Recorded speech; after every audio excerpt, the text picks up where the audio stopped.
अस्सलाम वालेकुम। अज दी नज़म अपनी माँ बोली पंजाबी अपनी ज़बान ते कवांगे। इस तो पहले माजरत नाल एक दो गल्लां करनियां। बेलियो, मेरा पंजाबी लिखण दा मकसद अपनी ज़बान नूं अपने लोकां दे विच जिंदा रखण दी कोशिश आ। मेरे वर्गे होर भी कई इस ज़बान ते काम कर रहे ने। अल्लाह पाक उन्हां नूं कामयाबी देवे। यारो, ज़बानां सारियां सोहणियां, सारियां चंगियां। ਤੁਹਾਨੂੰ ਜਿੱਥੇ ਬਾਹਰ ਜਿਸ ਜ਼ਬਾਨ ਦੀ ਵੀ ਜ਼ਰੂਰਤ ਪੈਂਦੀ ਹੈ ਤੁਸੀਂ ਬੋਲ ਸਕਦੇ ਆ, ਲੇਕਿਨ ਯਾਰ ਇਹਨੂੰ ਆਪਣੇ ਘਰਾਂ ਦੇ ਵਿੱਚੋਂ ਤਾਂ ਨਾ ਕੱਢੋ। ਹੁਣ ਦੇਖਿਆ ਜਾਂਦਾ ਕਿ ਘਰਾਂ ਦੇ ਵਿੱਚ ਬੱਚਿਆਂ ਦੇ ਪਾਬੰਦੀਆਂ ਲੱਗਦੀਆਂ ਕਿ ਪੰਜਾਬੀ ਨਾ ਬੋਲੋ। ਅੱਛਾ, ਇੱਕ ਸੋਚ ਲੋਕਾਂ ਦੇ ਵਿੱਚ ਕੈਸੀ ਗਲਤ ਆ ਗਈ ਆ ਕਿ ਲੋਕ ਕਹਿੰਦੇ ਆ ਵੀ ਪੰਜਾਬੀ ਬੋਲਣ ਵਾਲਾ ਬੰਦਾ ਗਵਾਰ ਤੇ ਜਾਹਲ ਲੱਗਦਾ। ਯਾਰੋ, ਕਦੀ ਜ਼ਬਾਨਾਂ ਵੀ ਜਾਹਿਲ ਹੋਈਆਂ? ਸੋਚ ਗਲਤ ਹੁੰਦੀ ਆ। ਜ਼ਬਾਨਾਂ ਸਾਰੀਆਂ ਚੰਗੀਆਂ। अच्छा, पंजाबी बोलण वाले तारीख पट के देखो, दुनिया के किसी भी शोबे दे विच पंजाबी बोलण वालियां ने अपना अहम किरदार अदा किया। इन्होंने दीन ते काम किया, इन्होंने सियासत ते काम किया, इन्होंने साइंस टैक्नोलॉजी ते काम किया।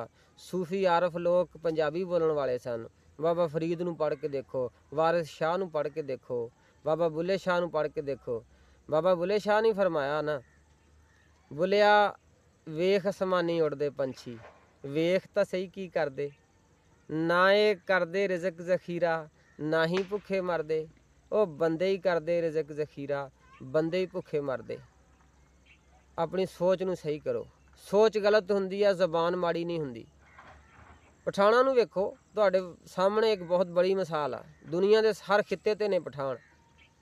जिस इलाके में भी जाते हैं वो जबान सिख लेंगे, उत्थे दे बंदियां नाल वो जबान बोलणगे, इस्तेमाल करनगे। लेकिन कभी अज तक देखा कि आपस में पठान किसी दूसरी जबान च गल करते होण? जदों भी गल करनगे पश्तो च करनगे।